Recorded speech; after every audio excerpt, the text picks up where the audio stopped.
The Charleston Black Food Truck Festival returns this April to celebrate black businesses, the culture, food, music, and other entertainment. Today, I talk one-on-one with the founder of the festival, Marcus Hammond, for this edition of Quintin's Close-Ups. And if you haven't already, subscribe to my YouTube channel and like Quintin's Close-Ups on Facebook. Marcus Hammond, welcome to Quintin's Close-Ups. Thank you for having me, man. You're very welcome. You know, you are the founder, the CEO, and the organizer of the Charleston Black Food Truck Festival. And as you know, the Black Truck Festival, that is, will return this spring, celebrating black businesses and culture with food, music, family-friendly events, and obviously entertainment. Let me ask you right now, Mr. Marcus, what's new, what's now with the Black Food Truck Festival? Listen, we just had a call. Well, first of all, thank you for having me on, man. I just want to compliment you on the work you're doing. I've been watching you for years. I'm a big fan. Used to live on the east side and see you walking all the time. I was telling somebody, I tell people this all the time, you know, in 30, 40, 50 years, your work is going to be legendary. When people want to know, you know, what was going on in Charleston back in the day, they're going to go through the archives and see your videos and all the work you've done. So I just want to give you your flowers and tell you, keep doing what you're doing, brother. You're doing an amazing job. So thank you for having me on, man. It's a pleasure. What's new, man? We're adding more food trucks. We have more people. I put a post up yesterday saying that last year around this time we only sold 45 tickets, and we ended up selling 12,000 tickets. And as of right now, we've sold about 2,300 tickets already. So there's going to be a lot more people, a lot more tourists coming in town. We're adding a mobile bowling alley. We're adding more food trucks, more space, more entrances. We're having VIP lounges to kind of spice it up a little bit, to give people that option of walking straight in and being able to just kind of get the full experience of the entertainment and the food, more stuff for kids. And we really just want people to come out and have an amazing time. And it's been going well. Wow. So you sold, Marcus, as you mentioned, 12,000 tickets. When did that occur, actually? That was for last April's, just to kind of put it in context of how far ahead we are right now with ticket sales. We ended up having over 15,000 people. We don't include kids, and kids under 12 are free. So we estimate, you know, somewhere around 3,000 to 4,000 kids were out there both days. And we're expecting this year to, you know, for that number to increase, to officially sell maybe 17,000, 18,000 tickets. And we may end up seeing close to 20,000 to 25,000 people over the weekend. So we want people to get there early. I try to be transparent with those numbers to get people to prepare. We're doing everything we can to make sure we move those lines along fast and we see as many people as possible so they can experience the Black Food Truck Festival. And I know, obviously, tickets are on sale now for the two-day festival, which will happen on between April 22nd and 23rd at the Exchange Park in Latson. So how many early bird tickets did you have you actually sold thus far? So far, we're right at 2,300. The prices are tiered, so we had $15 early bird tickets for Black History Month in February. Tickets went up this month, and then they'll go up again April 1st. Just kind of like tiered a little bit to give people, you know, that incentive to buy early, which helps us prepare for the crowd and kind of know who's coming and what we can do to make sure everybody enjoys themselves. So what was the goal, you know, for your ticket sales? Well, we're still new at this. We set out a goal to do a little over 2,000 tickets in February, and we surpassed it. Our ultimate goal, to be honest, is really not the ticket sales. It's more so making sure we create an enjoyable experience for those who come and spend their time with us. The ticket sales is a byproduct of that, which is why we've been able to do extremely well, because our focus is always the people coming to the festival. And I know earlier you talked about, obviously, tourists coming in. So how many tourists do you expect to come to the festival this year? I would say outside of the Tri-County area, which is Charleston, Dorchester, Berkeley, we estimate about 70%, maybe even more. And when you talk about Charleston County specifically, or the city of Charleston, what we say Charleston County, we estimate probably 80 to 90% of the people that'll be at the Black Food Truck Festival will be from out of town. And we see that in our ticket sales, because we usually sell the most tickets on Saturday. And now we've sold equally as many tickets for both days. And that just means that more tourists are coming in and staying Saturday and Sunday. And our partner hotels are selling out of rooms really fast. And so we're having to continuously reach out to hotels to make sure we have those room blocks to accommodate more and more tourists. So more than half, upwards of about 75 to 80% of the people at the Black Food Truck Festival will be outside of the area. And my nickname in my mind for you is Mr. Memphis. So let me ask you. Hometown, I love it. Yeah. And I love Tennessee too. I was just in Nashville last week. So knowing that you're from Memphis and everybody knows you in Memphis, how many of those people are coming from Memphis just to your food truck festival? A lot. So I had a family in the fall festival. I had a family of at least 10 to 15 just in my family alone, my immediate family. And now I've got high school classmates that are coming. It's I'm dating myself, but it's my 20-year class reunion this year. So a lot of them are coming. I'm expecting at least 150, 200 people coming from Memphis, just because of that reach that I have, having grown up in Memphis and then having grown up as an adult in Charleston. Yes, sir. And where are the other surrounding counties, as well, states, I should say, as far as people coming from out of town just for the festival? The most tickets that we sell are in North Carolina, are in Charlotte, followed by Georgia. And, we have Atlanta and Augusta. We have a big following in Atlanta, Augusta, Savannah. Yes. So North Carolina, Georgia, they really, really come out and support. But if you look at the comments on Instagram and Facebook, you see people from Chicago, people from Delaware, people hearing about it because of the buzz that we've created over the last year and a half, and really just wanting to come down and commune and have a good time. And you talked earlier about that VIP experience. Do you how many tickets have you sold thus far based on that VIP experience that's going to be at the festival this year? So when we released tickets last month, we had thought about a VIP structure, and we kind of put it to the side. But when we released tickets, the demand for VIP was just like rampant. And so we haven't released those tickets yet because we really want to create that experience.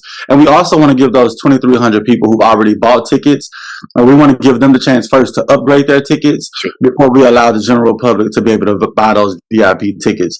We've only sold, I won't say only, but we've sold over 2,000 tickets, which we're expecting to sell so many more, but we want to make sure that we get those people a chance to experience the VIP treatment first before we release that. And that's going to be happening within the next, today is the 3rd, March 3rd. That'll be happening within the next week.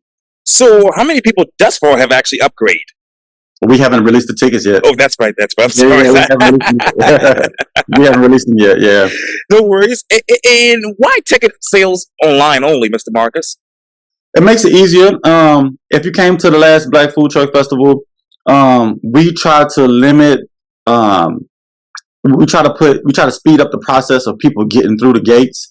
And what we've done at each festival is the less we have to deal with transactions at the door, the easier it makes for us to be able to get everybody in as quickly as possible. We don't want long lines, and we've come up with a concept that's really worked the last 2 festivals of really getting people in as fast as possible, because we don't want people, if you're standing in line to get in for an hour and a half, that takes away from your experience with us. And so to speed up that process, we're only allowing you to be able to buy those tickets online so everybody can just get in as fast as possible and it can be seamless. And I know, obviously, it's a 2-day event at the Atlanta Fairgrounds. So what infrastructure do you actually have in place to have a 3-day festival in the near future? Fairgrounds we've only used about half of the fairgrounds, which is saying a lot because of the amount of people that we have. We're opening up the space just a little bit more because we still want it to be busy and people to have that interaction with each other. But if we were to double in size, the fairgrounds is humongous, and they'll be able to sustain that amount of people with the parking, with the space that they have in the back that goes all the way to the back. We'll be able to add food trucks, add music, add activations for people to come out and have that sensory overload and have fun for 2 days. So that part we're really not worried about because the infrastructure at the fairgrounds is set up to handle thousands and thousands of people. So how much do you expect to double in size? Well, at the rate that we're going, I mean, we could end up having to, move to a 3 or 4 day festival, which brings more and more people into Charleston and more diverse tourists into Charleston, with the International African American Museum opening up. That's going to be a big draw for people to come down. And then to know that we have something like the Black Food Truck Festival that is put on by us for everybody to come out. They'll be able to include that, and we'll be able to work with them and be able to work with more tours and to really enjoy the cultural experience in Charleston, to people who are outside of Charleston, because as we know, a lot of our ancestors came through the ports of Charleston by way of slavery, and we want to introduce that history and introduce this beautiful culture beyond just slavery to everybody in the country. So we're looking at opening up. You may see, it wouldn't surprise me if we ended up being the biggest festival in South Carolina more sooner than later. I know we're the fastest growing festival in the country right now, and so we want to keep up the momentum. But like I said earlier, what we're focused on mainly is making sure that everybody has an enjoyable experience. That's what's number one for us. If we have to stay at the number that we're at now for the next 5 years to master the art of making sure everybody have an enjoyable experience, we'll do that. But Mr. Marcus, as you know, Charleston is growing. So how does your festival keep up with that growth?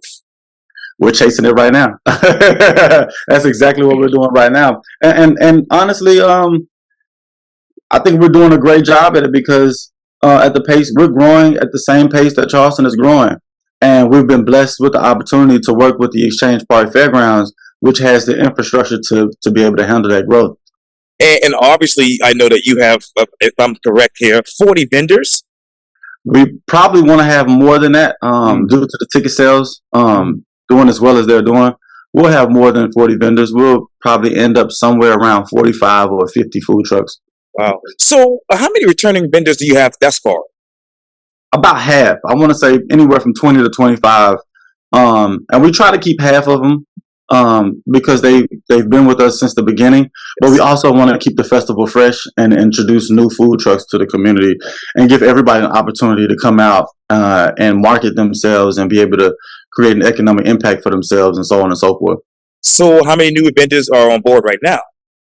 We have completed about yesterday, I want to say around 12 to 15 new vendors. As we see more and more ticket sales, we're going to be reaching out to more and more new vendors as they are also reaching out to us because of the next 45 days. Our ad placement is going to be everywhere, so we're going to have more visibility to new vendors. And so we're going to be adding a few more because we want the experience to be enjoyable for everybody. We don't want people standing in line for forever. Right. And we also want them to have the options from seafood to Caribbean to desserts. We want them to have all of those options. And yeah, I know barbecues in that too. Absolutely.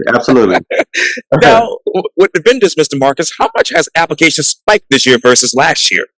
So we put in a new product. So every year, applications they go tenfold. So we have a database of probably 600 or 700 food trucks, to which 95% of them are Black owned. We made it a little bit more elaborate to apply this year to cut down the work on our end. So it did slow down some of the applications because we wanted people who are serious and we wanted people who know how this game goes, being a food truck vendor. And so we cut down, but we added more quality to the applicants who are applying and more people who are serious about being a part of the festival. So it grew, it probably tripled in size from November 2021 to April and November of 2022. And now we have more quality, but the size is kind of cut back. And as we start to market more and add more food trucks and more people say that they're coming, more vendors will be popping up. So from November 2021 to right now, Mr. Marcus, what is the biggest difference about your food truck festival? The music and the people. The community has supported us so much that it's now become a festival that's bigger than just Charleston. It's been really open to the world. More and more tourists, like we talked about earlier. We see so many more tourists than we saw in November of 2021. And we also have more music and more kids, more food. It's just really growing at an astronomical pace, and we're just excited that we've been able to handle it. And I know you talked about this a little bit earlier, and it's probably a redundant question, but how did the Charleston Black Food Truck Festival become a curated event? I don't mind telling the story. I'll tell the story for as long as the community is having me. But we just wanted to. I'm from Memphis, as you know. This year will be my 19th year in Charleston, so I've grown up in Charleston just as much as I have in Memphis. I love this city. It's a beautiful city. The weather's nice, but I didn't see a lot of people that look like me in the festival space. And so my friends and I got tired of going places and complaining about it. And so I just decided to curate something that I knew as a community that we all love, that's food and music, and we can't go wrong with it. And from that grew the Black Food Truck Festival. Wow. So, how many Black Food Truck Festivals are there in the South? Just ours. We are the Black Food Truck Festival. We are a registered trademark. We own the name, the logo, the website, Instagram. Anything that you see as a Black Food Truck Festival is Charleston's own. It's mine. It's our team's. The community. We have something that the community should really be proud of because it is the only one in the country, only one in the world. Wow.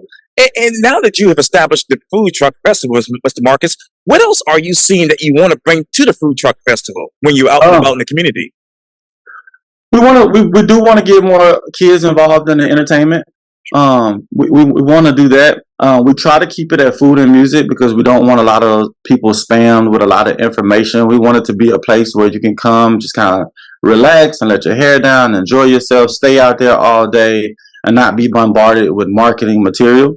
And so we kind of want to keep it like it is right now. The only thing we probably change is, like I said, more activations for kids to come out and perform, and also maybe even bringing in some bigger name artists to blend in with the local artists and the local bands that we have. But right now we love where we're at, and we just want to master that. So I know I'm going ahead of myself, but what big name artists would actually blend with the local artists at your festival? I'm gonna keep that one under wraps.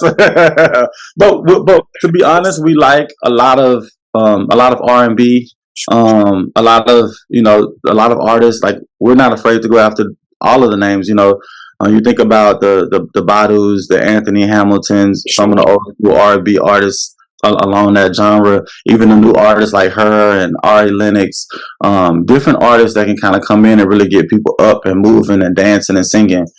That's what we want, because it is a family-friendly event, so we want to keep all the music clean, but we also want people to have fun and have a good time.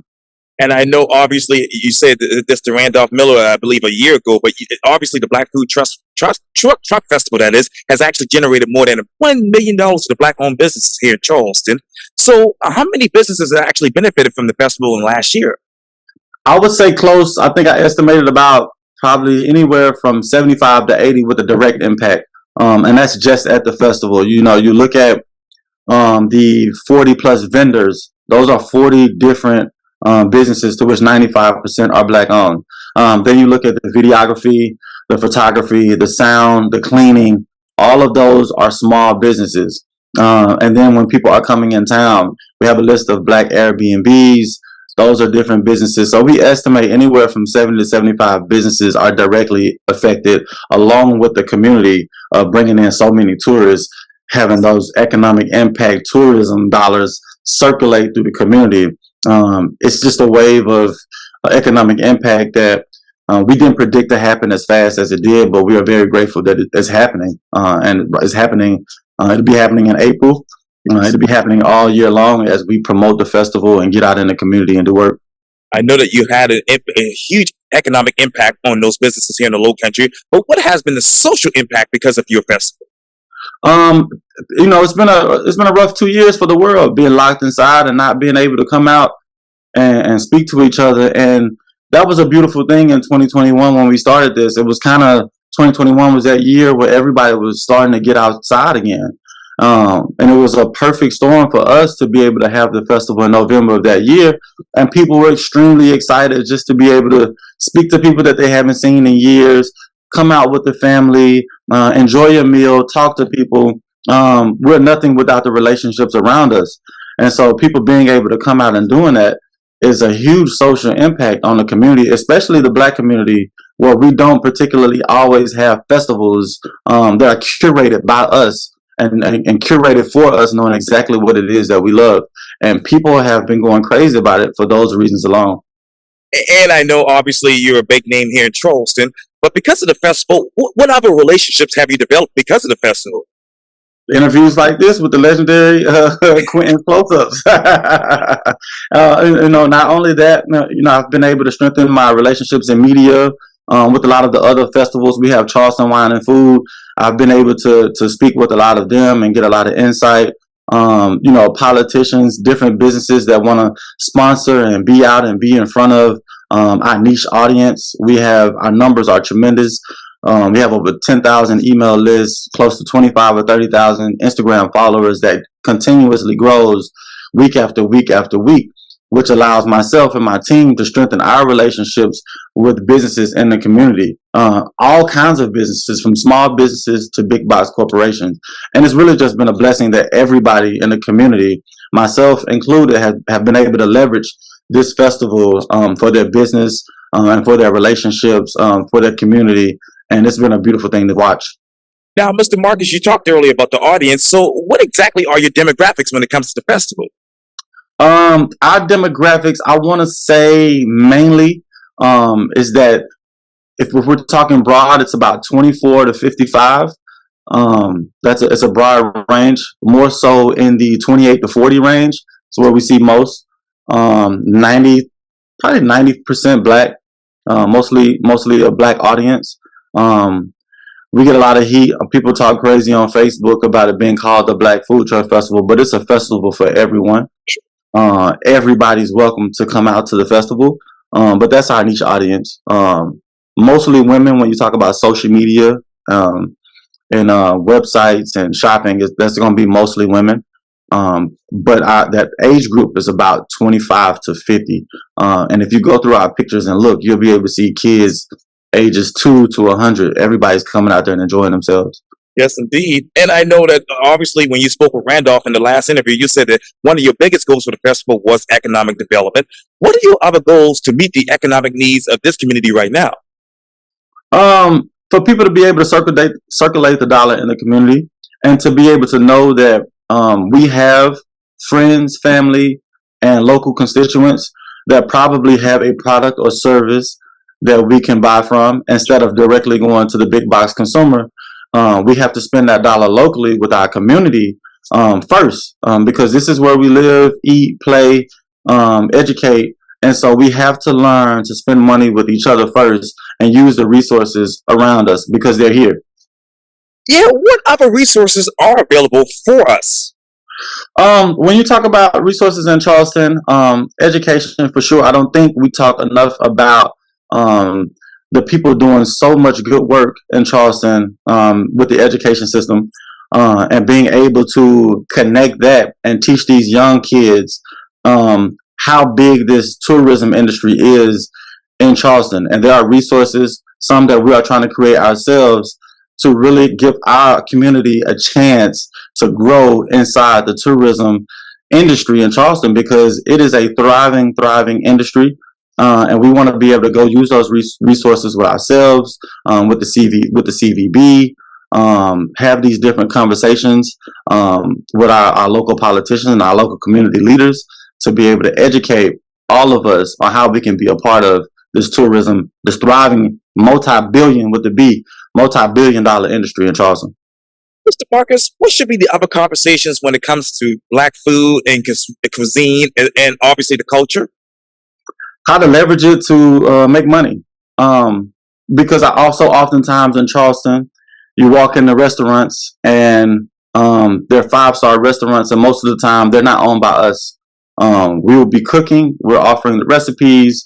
A lot of times, sometimes we even getting starting to see more of us in the front of the house, but not as much as we are cooking and coming up with the food and the dishes that have fed us, as you know, for so many years in Charleston.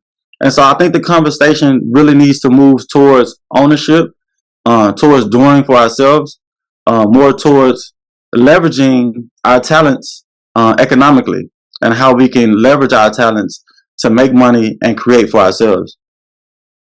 Mr. Marcus, how has your particular food truck festival, that is, improve the food truck cuisine here in Charleston? I think people are seeing competition breeds people showing up and wanting to be better. And it takes people, we talked a little bit about education earlier and reaching out to kids and showing them the tourism in Charleston and how it's thriving. A lot of times you can't be what you can't see. And so a lot of people are knowing that, hey, there are a lot of black owned food trucks in our community. And a lot of people want to cook who might not want to be in a restaurant because we know how hard it is to start up a brick and mortar restaurant and not only just start up one, but to keep it going past 2 or 3 years. And so when people are wanting to cook and they're coming out to the festival and they're seeing other people that look like them who have started these businesses, thriving businesses, because I think the food truck industry is an industry that's here to stay because of its versatility and mobility.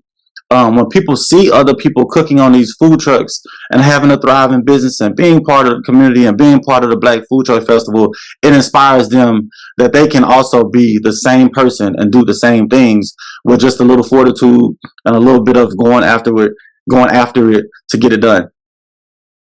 To actually, obviously, organizing this particular festival, Mr. Marcus, did you ever have the desire to have your own food truck? Never. I never have. I probably have been on a food truck once in my life. But I know my talent, and my talent is bringing people together.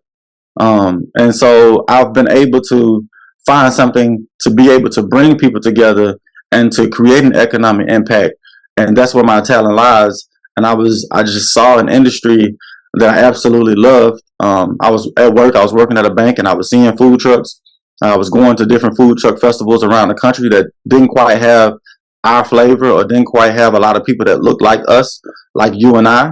And so I said, this is a way for me to be able to express my love for food and my love for music, and most importantly, my love for community, and leverage that into the Black Food Truck Festival and create this big festival, this big community, this big following of people to come together and have a good time and spread love. And I know this is a silly question, Mr. Marcus, but obviously you have going to have over 40 vendors, particularly the food trucks, at your festival. What food truck describes you? Ooh, that's a good one. I knew you was going to ask me one of these questions. I wasn't prepared for that. What food truck describes me? And I'm going to give a shout out to my boy, Marcus Middleton at Keone's. Sure. Marcus Middleton, we always joke from Marcus to Marcus. We've been talking about doing events together in some kind of way. We've been working together with the Black Food Truck Festival. I would say from Marcus to Marcus, number one, because I love wings and he has these geechee wings that are amazing.